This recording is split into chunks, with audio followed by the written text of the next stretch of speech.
Donc l'exercice 2, ici donc, on est toujours sur les fonctions du second degré. Ici j'ai mis le niveau 2 étoiles parce que c'est pas une application directe des méthodes du cours, mais plutôt il faut avoir un peu de réflexion, il faut faire des choix, il faut bien comprendre ce qu'il faut faire. Donc il y a quand même un petit peu de réflexion, mais c'est pas à dire que c'est dur, mais il faut quand même un peu réfléchir. Donc vous pouvez l'exercice au tableau. Là je vous laisse donc le faire et là je passe à la correction. Donc vous avez une fonction du second degré, ici, là. Il y a bien donc 5x carré moins 3x moins 2.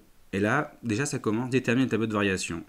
Donc on pourrait prendre ta calculatrice et regarder, mais là il manquait une maths justifiée, et je vous rappelle que la calculatrice, en tout cas si c'est la justification elle est visuelle, malheureusement en maths c'est pas suffisant. C'est déjà ça donne une idée, mais c'est pas suffisant. Donc là pareil, dans le cours, il y a pas, là il y a une petite réflexion à voir, c'est comment obtenir le tableau de variation. Donc là il y a une petite réflexion, il faudra utiliser la forme canonique, parce qu'on sait que la forme canonique nous donne, grâce à alpha et bêta que vous voyez là, et le signe de A, d'accord, nous donne donc l'allure de la courbe et donc du tableau de variation. Donc je vous rappelle la formule donc de la forme canonique, c'est comme ça. Là c'est le A, c'est donc le coefficient de x, on va retrouver de x carré, donc on va retrouver là. Le alpha, ici alpha c'est moins b sur 2a, voilà. Donc une fois que j'ai identifié A, B et C, qui est marqué là, hein, A c'est le coefficient de x carré, B c'est le coefficient de x, et C c'est le temps constant. Donc je fais le calcul, ça fait 3 sur 10. Bêta c'est l'image de alpha, c'est l'image de 3 sur 10. Vous me remplacez ici par 3 sur 10, là par 3 sur 10. Vous pouvez faire le calcul à la calculatrice, donc je ne vais pas détailler, c'est pas ça qui est intéressant ici. Ça fait moins 49 sur 20. Au final je remplace, et j'ai donc ça. Maintenant, ou alors je n'étais pas obligé, mais bon, je donne la forme canonique, ça ne me coûte pas grand chose. Et une fois que j'ai la forme canonique, du fait du signe de A, je sais que comme A est positif, la parabole va faire un sourire comme ça, d'accord. Si A était négatif, ça ferait donc quelque chose de pas content, un pas sourire.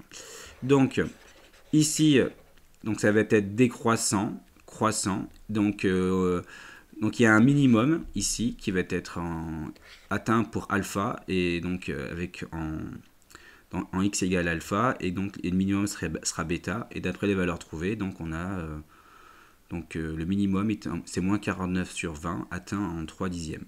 Voilà, ça c'était pour l'exercice 1, il y avait une petite réflexion, il faut passer donc par la forme canonique. Ensuite, montrer que possède une racine évidente. Bon, la racine évidente, je vous rappelle qu'il faut tester avec dia par 0, 1, moins 1, 2, moins 2, etc. En général, on s'arrête à ces 5 là. Bon, image de 0, c'est évident que ça ne faisait pas 0. L'image de 1, vous calculez, évidemment, j'utilise l'expression qui est là pour l'image de 1. Je remplace les x par des 1. Et là, je vois clairement que ça fait, je vois qu'ici que ça fait 0, l'image de 1. Vous calculez, ça fait 1. 1 est une racine évidente, voilà. C'est-à-dire, ça veut dire que c'est un antécédent de 0. Une racine, c'est l'antécédent de 0, ou c'est une solution de l'équation f de x égale à 0. En déduire la forme factorisée. Pareil, il y a une petite réflexion. La forme factorisée, elle est de cette forme-là, avec x1, x2, quand il y en a, donc sont les racines de f. J'en ai trouvé une, d'accord. Je vais poser que la première racine, la x1, ça vaut 1. C'est celle que j'ai trouvée à la question ici, de a. Il me reste à trouver la deuxième. Évidemment, je pourrais passer par le calcul de delta et tout ce que vous voulez. Voilà, delta avec le discriminant. Mais là, je vais utiliser un cours. Je sais que la somme des racines, c'est moins b sur a. Ou le produit des racines, c'est c sur a. Mais là, comme ça vaut 1, je vais plutôt prendre le produit des racines. Donc comme là, ça vaut 1. Vous voyez, là, je mets 1. Du coup, je sais que x2, finalement, c'est c sur a. Donc c'est-à-dire moins 2 sur 5. Il faut bien sûr identifier c, le terme constant, et a, c'est le coefficient de x carré. Et donc que je simplifie en moins 2 cinquièmes. Vous voyez, sans passer par le discriminant. Bon, ceux qui sont passés par le discriminant, ça marche très bien. Donc, mais c'est juste moins rapide. Et du coup, la forme factorisée, c'est donc a, 5, x moins 1, et x moins x2. Mais comme x2 était négatif, il y aurait un moins 2 sur 5, donc ça fait plus 2 sur 5. Et bien on en arrive à résoudre des équations. Donc ici, pour résoudre ces équations, on pourrait tous utiliser un delta, d'accord. Mais en fait, si on a un peu compris, on va s'économiser et on va utiliser les formes qu'on a utilisées précédemment. La forme développée, pourquoi pas, la forme canonique ou la forme factorisée. Alors, par exemple, je veux égal à 0. Ben, en fait, si on prend la forme factorisée, on aura ce qu'on appelle un produit nul si f est sous forme de produit. Donc là, j'utilise la forme factorisée pour résoudre cette équation qui vaut 0. Donc j'ai 5 fois x moins 1 fois x plus 2 cinquièmes. Ça, c'est un produit nul, parce que j'ai... Donc le produit nul, donc forcément 5, il ne peut pas être égal à 0. Donc forcément, c'est soit x moins 1 qui vaut 0, soit x plus 2 cinquièmes. Donc je résous, voilà, ça c'est facile, je vous laisse faire ou je laisse regarder. Ensuite, x égale à moins 2. Ben là, on ne va pas prendre la forme factorisée parce que j'ai pas de règle là-dessus.